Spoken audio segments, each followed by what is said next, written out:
nandito tayo ngayon sa admin ng MOOD. Yan guys. Nilakad namin yun for inspection ang sample ng waterproofing.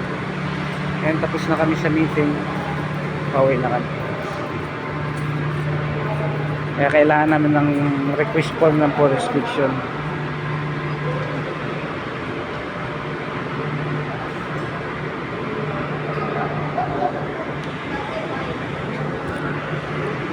Guys, si HRD kasama lagi sa meeting.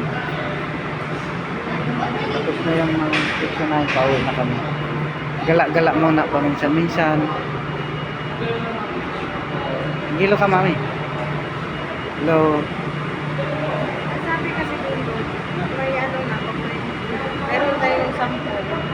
Papaisip. Ayan.